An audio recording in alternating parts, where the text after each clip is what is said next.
This week on Checkpoint, fair is foul and foul is fair in the chicken investment business of a so-called man of God. Followers of former Ukhozi FM radio presenter Sbu Buthelezi say he took them for fools and is in fact a fox in the hen house.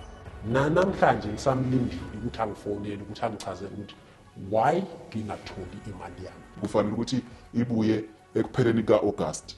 Lutho ayibuye imali asitholi impendulo nakwa ecompany.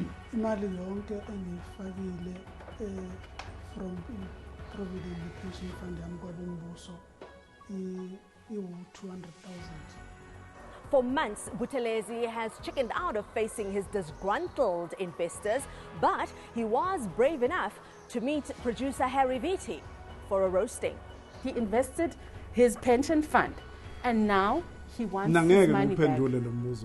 Oh, okay, you won't. Why not? And you know why Please.